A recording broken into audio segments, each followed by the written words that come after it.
Alright, what is dark L in English? Traditionally in English phonetics, people distinguish dark L from light L.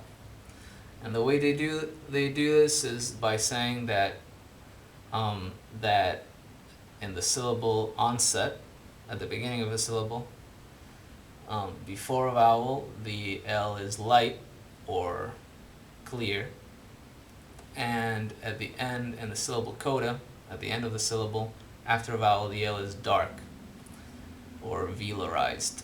So what does this mean? Okay, well, here's what it means. What happens here is something called velarization. The velum is the back, is a part of your mouth that you touch with the back of your tongue when you pronounce velar sounds like k, g, etc. So what happens? Let me show you first what happens in Italian, Spanish, etc. Let's say that this is the roof of your mouth. This is your palate, and this here is the alveolar ridge, right? So you're gonna do an L. So let's say that you want to say lalo, lalo, right? Lalo, l, right?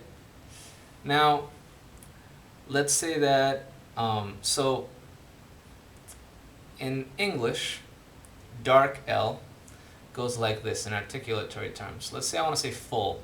I want to say full, right? So when I do the L in full, my tongue is like that. It's touching the alveolar ridge. The tip's touching the alveolar ridge, but the back of the tongue is like raised. It's bunched up, and it's approaching the velum, right? Maybe it's a little better if I do it like this, so you kind of get an idea. It's approaching the velum. Back of the tongue is approaching the velum. So let me give you an idea of how this sounds. I'm going to say a few words with different vowels in my American English accent. Feel, fill, fell, gal, fool, full, fall, ball, null, null, bushel, goal, boil, foul, ball.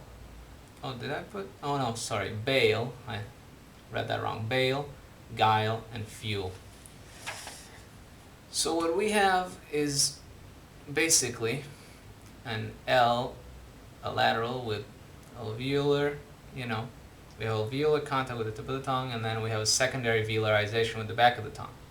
Sometimes there's no alveolar contact, so that the tongue is kind of like this. It's approaching the alveolar ridge, but it's not touching it, and the only approach or contact is with the back of the tongue against the velum. This happens too in Portuguese. Like for example, in Brazilian Portuguese, if you want to say the name of the country, Brazil, you say Brazil, right? With a velarized L, Brazil. The important thing with dark or velarized L is the velar contact in the back, not whether there's an alveolar contact with the tip of the tongue or not. That's why it can be omitted. And that pretty much depends on the person, the situation, and the phonetic environment. Like, for example, if you're going to say filter, you're going to have a dark L, a velarized L. Let's call it velarized L from now on. A velarized L. But then you're going to have the T, filter, so you're going to have contact with, because your tongue is going to be against your alveolar ridge to pronounce the T after filter.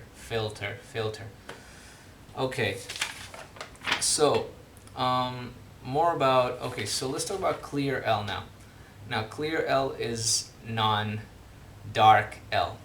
But what do we mean this is when things get a little muddled, because people say, okay, dark L is velarized L, clear L is not velarized. But we have to consider accent and dialect here because, for example, some people will say Scottish English and American English always have dark L in the syllable onset and in the syllable coda. Other people will say it's not so. But we have to, I think it's better to refer to clear and dark as like just positional values. Like clear is in the syllable onset and dark in the syllable coda. And then talk about velarization and degrees of velarization and just the manner and place of articulation exactly to define this. Because when people say that Scottish and American English have dark L in the syllable onset, they don't mean that it's a very strong velarization with no alveolar contact. You have alveolar contact, like this, but you have a secondary velarization.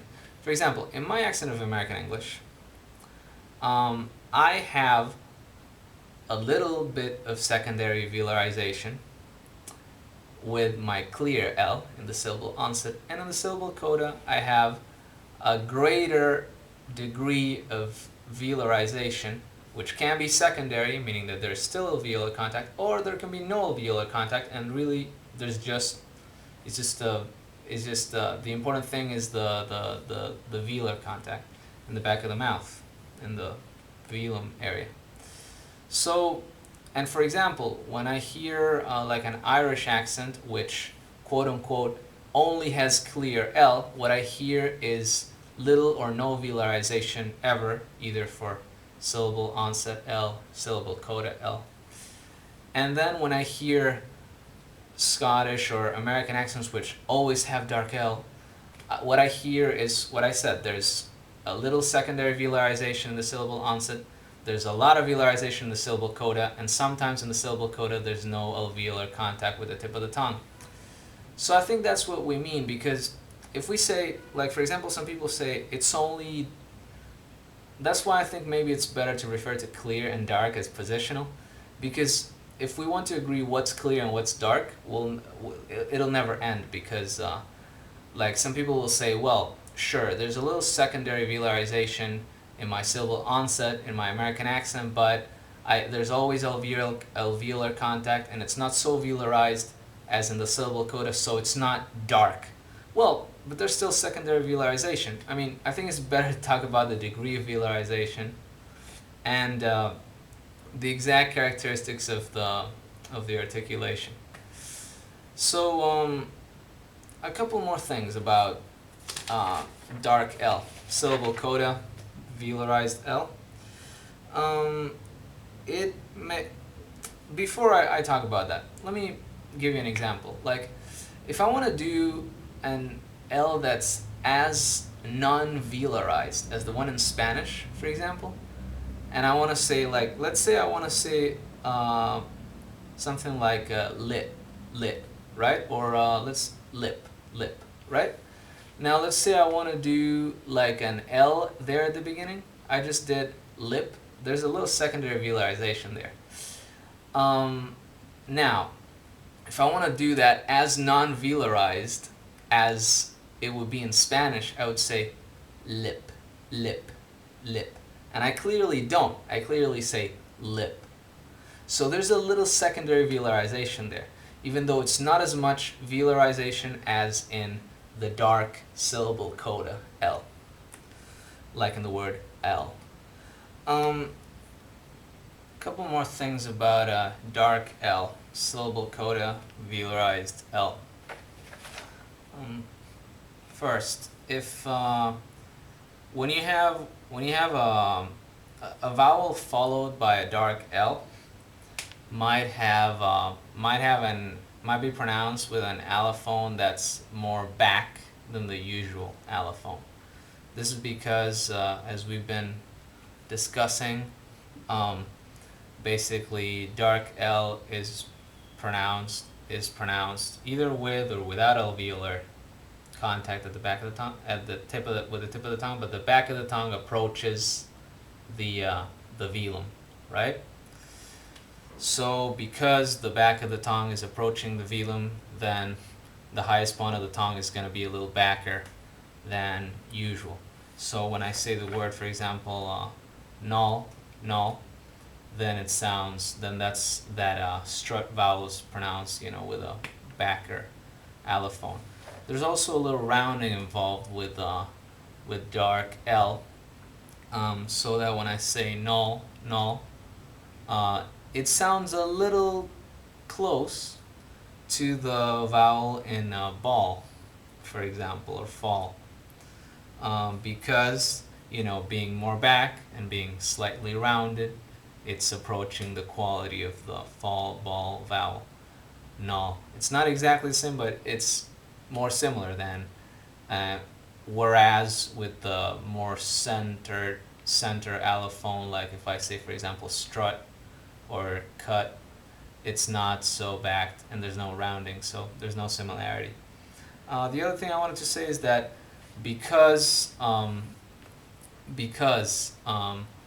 dark L sometimes has no alveolar contact and it consists only of like an approach, an approximation with the back of the tongue towards the velum. Basically it's being pronounced as lateral velar approximant, so that it seems to me like I get the impression that dark L with no alveolar contact is like the midpoint between a dark L with alveolar contact and secondary velarization and a fully vocalized L. L vocalization is what happens when people pronounce L as a back vowel, as a back rounded vowel. Like, for example, people who say, instead of people, they say people, people. Or instead of bottle, they say bottle, bottle, bottle. And then they're basically pronouncing the L as a